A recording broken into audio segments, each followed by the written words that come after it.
Eu saúdo aos irmãos com a graça e a paz de nosso Senhor e Salvador Jesus Cristo.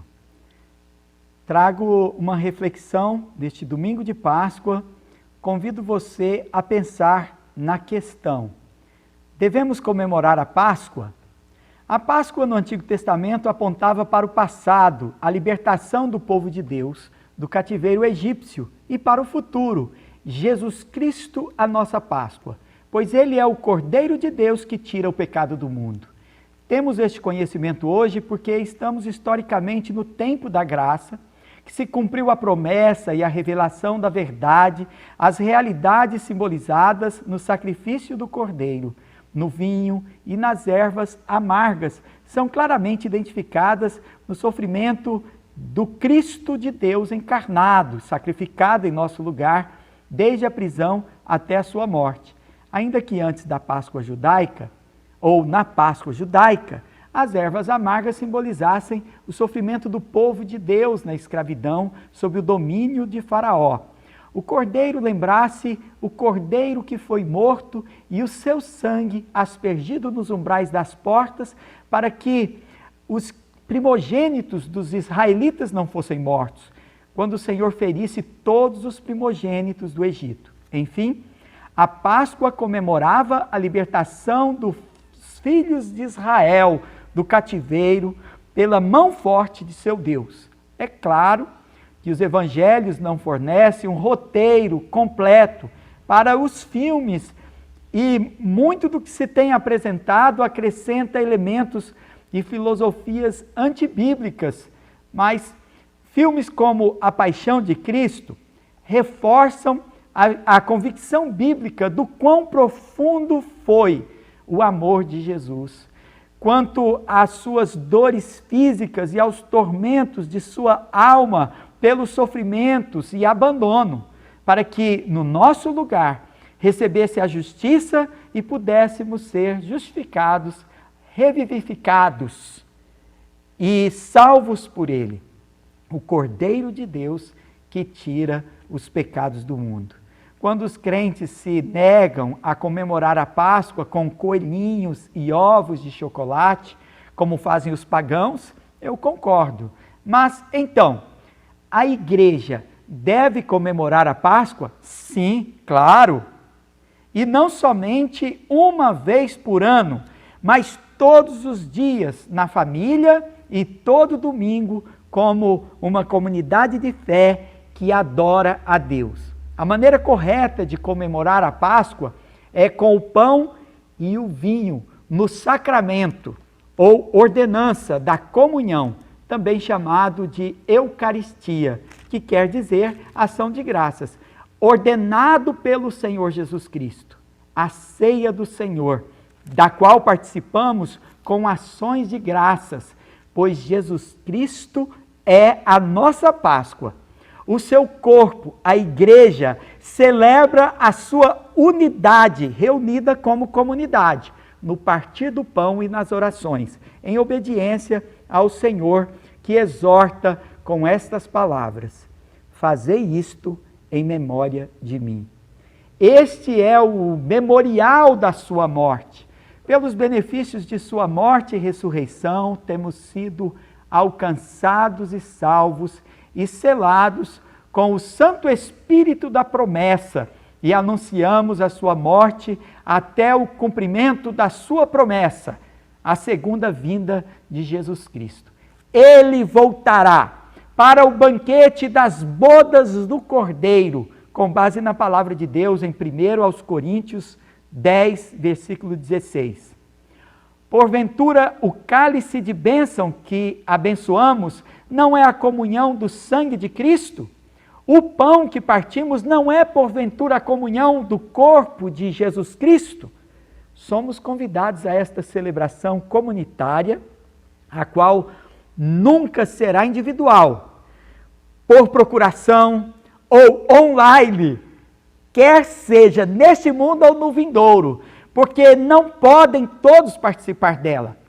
Somente aqueles que creram no Evangelho e receberam o batismo tomam parte da ceia do Senhor e podem celebrar a verdadeira Páscoa. Somos sempre encorajados a participar dela pelos merecimentos do nosso Salvador e a abandonar antes o pecado, o que é melhor do que deixar de participar da mesa do Senhor, sendo o pior pecado aquele cometido contra a congregação, isto é, deixar de congregar, e contra a comunhão e unidade do corpo de Jesus Cristo, isto é, promover divisão na igreja. Os sinais e símbolos desta aliança trazem a lembrança da nossa vida que passa pela morte do nosso Senhor, como que sendo sepultados com Cristo no batismo, pois também morremos para o mundo, para vivermos para Deus. Agora, aos nascidos da água e do Espírito, o Pai providenciou o alimento espiritual da palavra anunciada no pão, o corpo, e no cálice, o sangue de Jesus Cristo, o qual foi morto para nos purificar dos nossos pecados, porquanto nós temos recebido com ações de graças e assim anunciamos a sua morte até que ele venha. Participamos desta mesa pelos merecimentos de Jesus Cristo, confessando nossos pecados, sinceramente arrependidos, para recebermos o perdão pela mediação de Jesus Cristo, nosso Senhor. Segundo lemos em 1 Coríntios 10, 17. Porque nós, sendo muitos, somos um só pão e um só corpo, porque todos nós participamos do mesmo pão. Não participamos desta bênção fora do corpo de Jesus Cristo, que é a igreja. Não participamos dela tomando cada um o seu próprio pão em casa, ou cada um tomando antecipadamente o seu pão e voltando para casa. Mas é como um só corpo que nós recebemos com ações de graças a provisão de Deus para a sua Páscoa. Do trigo temos recebido a comida e da uva temos recebido a bebida, tudo do Senhor. E do que do Senhor temos recebido, entregamos a Ele com a nossa comunhão, com os irmãos e com os nossos louvores e a nossa adoração pública. A Páscoa do Novo Testamento foi instituída por Jesus quando da primeira ceia do Senhor, por ocasião da Páscoa judaica. A Páscoa cristã é a Santa Ceia, também chamada de Eucaristia, que quer dizer ações de graças, e também chamada de celebração da comunhão. A sua forma é claramente descrita no Evangelho de nosso Senhor Jesus Cristo, em Mateus 26, versículos 26 a 28. Enquanto comiam, tomou Jesus um pão e, abençoando, partiu e deu aos discípulos, dizendo: tomai, comei, isto é o meu corpo. A seguir tomou um cálice, tendo dado graças, o deu aos discípulos, dizendo: bebei dele todos, porque isto é o meu sangue, o sangue da nova aliança, derramado em favor de muitos para a remissão de pecados. Em seguida, disse o Senhor em Mateus 26, 29 a 30, e digo-vos que desta hora em diante não beberei deste fruto da videira até aquele dia em que o hei de beber novo convosco no reino de meu Pai. E tendo cantado o hino, saíram para o Monte das Oliveiras. Aqui a Páscoa hoje nos desafia e anima a pregação do Evangelho, pois o Senhor nos envia a pregar o Evangelho para que homens e mulheres de todos os povos e nações sejam admitidos à mesa do Senhor e participem da verdadeira Páscoa, do banquete celestial, no presente e no futuro. Não é surpreendente que a nossa Páscoa seja diferente da Páscoa judaica e da Páscoa pagã? Pois bem, até mesmo o batismo foi ordenado por Jesus. Não é o mesmo batismo de João, o qual era o rito judaico da purificação do Antigo Testamento, celebrado antes desta ordenança.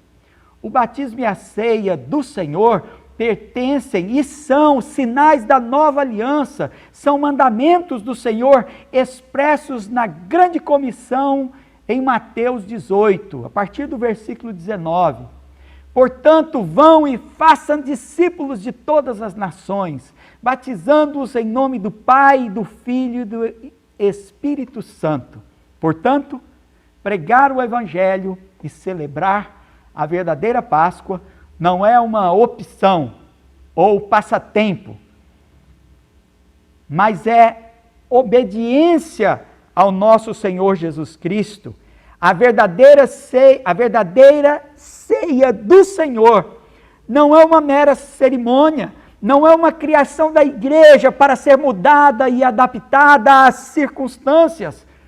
Por estar a Páscoa tão ligada à pregação e à obediência, que os ministros chamados, ordenados e encarregados da palavra são responsáveis pela sua administração, para não servir de espetáculo ou de escândalo, mas para nutrir a comunidade reunida e ficando incumbidos desse dever e responsabilidade intransferível e indelegável, porque não é possível nem admissível celebrarmos estando nós privados do ministério e da congregação. Vai fazer falta, irmãos, o ajuntamento da igreja, a qual dia a dia o Senhor nos acrescenta novos discípulos. Vai fazer falta a privação da mesa do Senhor, do sacramento da comunhão. Se reúnem em assembleia solene para o culto comunitário e a distribuição do pão e do cálice sacramental. Mas, enquanto estamos impedidos, aproximemo-nos do Senhor em oração, arrependidos dos nossos pecados e desejosos ardentemente por voltar à congregação, como se faz desde os tempos dos apóstolos, e assim a verdadeira igreja de Cristo fará até a volta do nosso Senhor Jesus Cristo. Oremos. Senhor Deus e Pai, nós somos gratos, Senhor, por esta comunhão. Agradecemos, Senhor Deus, porque não estando agora livres por causa de sanções, por causa de decretos, por causa de restrições sanitárias, para estarmos reunidos, nós estamos, ó Pai, ainda ligados, porque o Senhor nos tem abençoado.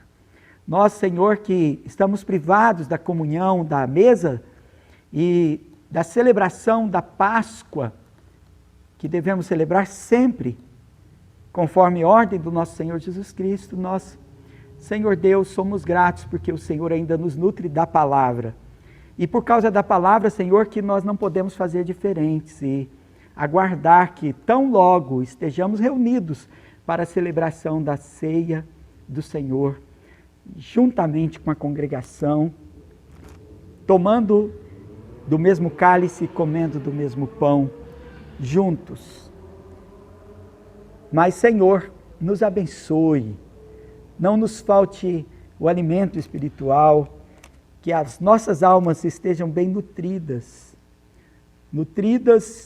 na privação, nutridas na provação, nutridas no desafio à fé, a fé que suporta a tribulação, que está bem fundamentada e firme no Senhor Jesus Cristo, para não vacilar em tempos de tribulação. Que o Senhor nos abençoe, Senhor Deus, para que nesse tempo estejamos confiantes no Senhor e permaneçamos fiéis à Tua palavra. Que o Senhor abençoe cada irmão e irmã no seu lar, que nos acompanhe, para que sejam abençoados, que a graça do Senhor Jesus Cristo os alcance, que o amor de Deus Pai encha os seus corações e as consolações do Espírito Santo estejam sustentando suas vidas para o louvor da glória do nosso Deus e Pai.